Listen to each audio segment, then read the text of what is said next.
Hello and welcome to Investors Hangout. This weekly interaction to help you learn and understand savings and investment issues is brought to you by 𝗖𝗵𝗽𝗀 Sun Life Mutual Fund and Value Research. We are celebrating a major milestone, the 300th episode of Investors Hangout. We want you to be a part of this special episode. Share your experience with us, record a short video sharing how Investors Hangout has helped you, and you could be featured in our 300th episode. Share your videos with us on vrhangout@valueresearch.in. Now, at a time when festivities are in full swing and we are busy splurging, let's take a step back and rethink, in fact, our spending. Because probably this is what indulging in short-term pleasures at the expense of long-term wealth looks like. So in today's episode, let's talk to Dhirendra Kumar and ask him how can we plan for a better, financially stable future. Welcome, Dhirendra. Thank you. Why do you think people, especially the younger generation, they believe in spending a lot more on experiences, say concerts or upgrading their phone, rather than, investing or saving?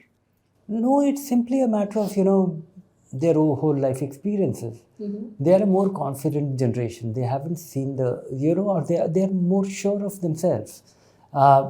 When you are a little unsure of your financial future, then you'll worry about it. And if you worry about it, you will plan for it. Besides that, I think, this is a big shift because earlier, gradually over time, simply the spending avenues are growing. It's quite remarkable that, you have Blinkit, Zepto, Zomato, Amazon, Flipkart, wherever, so you desire something, buying furniture, buying anything, everything is available just a click away.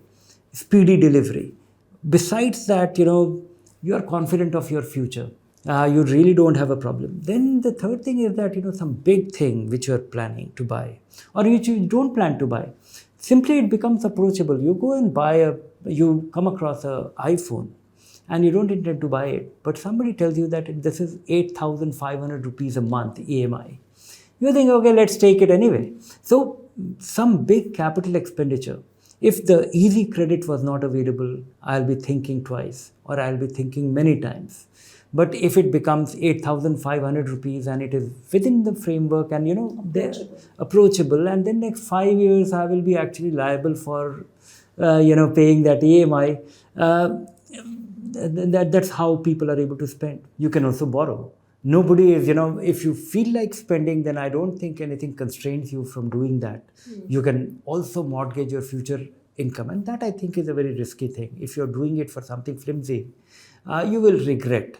But if you're doing it out of your income, it may not be regretful simply because, you can be more confident of future. The real reason is that, most people when they're starting, they have way too many needs, way too many desires as well. And many essential things to be done. And that is the time when you also have much lower resources. Your earnings, you are starting, you earn less. And this is where, you have just too many things which are building up. You need to buy the bike, you need to go on a vacation, you need to do, and most of the money is consumed in the essential itself. So you don't form that habit. Forming that habit, I think, is the most important aspect. And because you are living on a tight budget, you think that, okay, once I will have surplus, once I will have meaningful surplus, then I will start investing. That is the reason why people don't start. And that leads to procrastination. And I think savings and then investment is a matter of habit.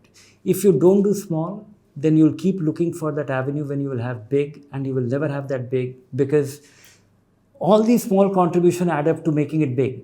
Right. And this is where the magic of compounding also kicks in, and your appreciation of what can be done with small money and how impactful it is. People don't realize it because for it to become meaningful, it takes 5 years, 7 years, 10 years. And then you think that, let me do this, let me think about it later. Procrastination.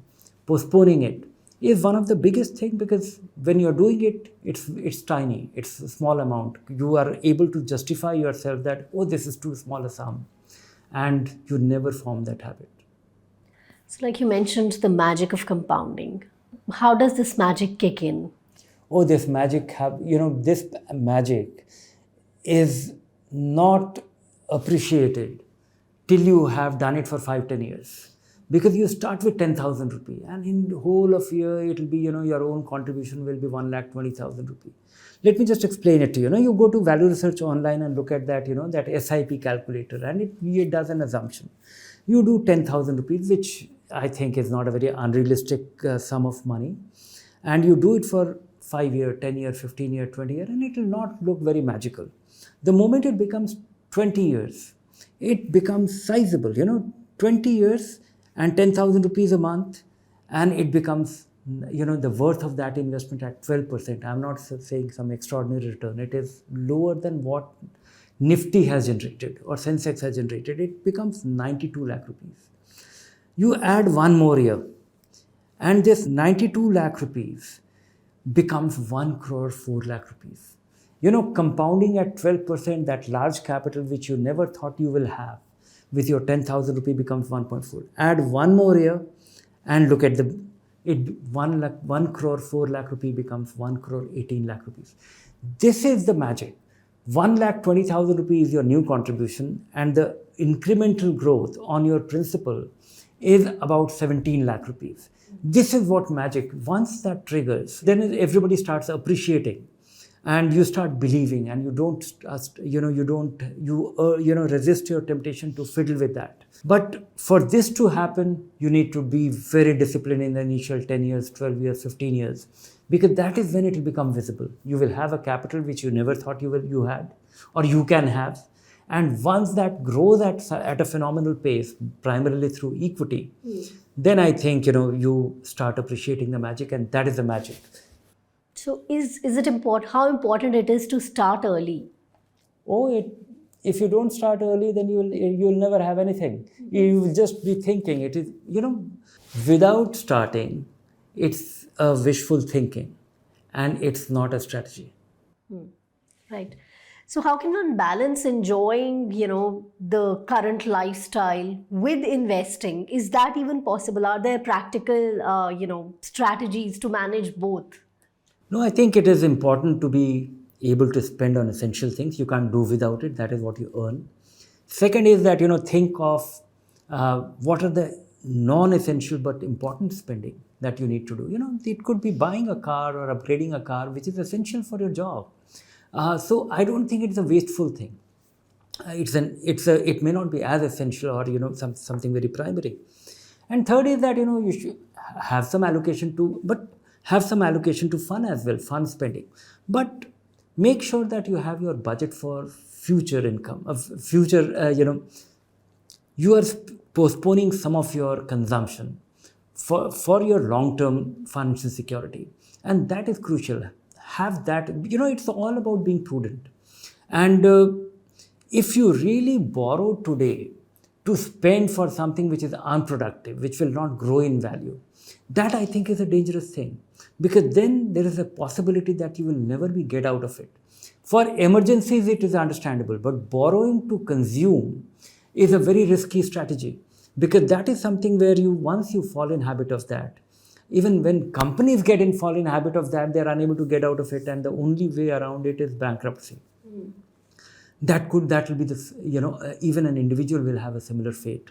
You have to really strike a balance between these three. Besides that, you have individuals have one more avenue, which is work towards growing your income. And besides, just generating, likelihood of generating income. So that is something which if you can work towards, it can help you ease your, financial stress. Okay, now moving on to the viewer's question. Kunal says, thank you, Value Research, for guiding me through my investing journey. It is usually said that magic of compounding starts to appear in your mutual fund portfolio once the valuation touches 1 crore. But does it hold true for the entire portfolio of 12 to 15 funds altogether, or just a single fund? It is valid for all of it. If you are holding 15 good funds, and these 15 good funds are able to beat the benchmark on a 5-year basis, there is a likelihood that you will be able to benefit from all these holdings. Even in these 15 funds, all these funds, assuming that they are able to give you an annualized return of over 15% on a 10-year holding period. But during this 10-year holding period, There will be 2-3 funds which will have, there will be periods of 2-3 years, 4 years when they will be yielding 12%.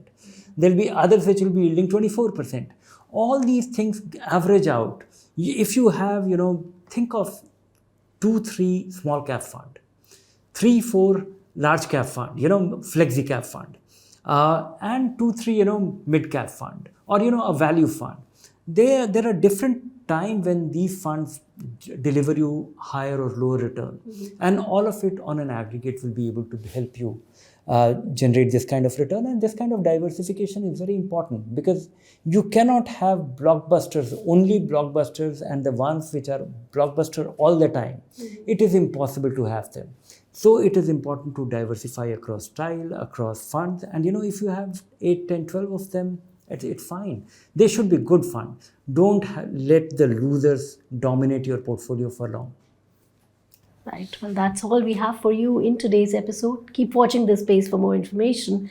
If you like the show, do subscribe to our YouTube channel. Take care. Bye for now.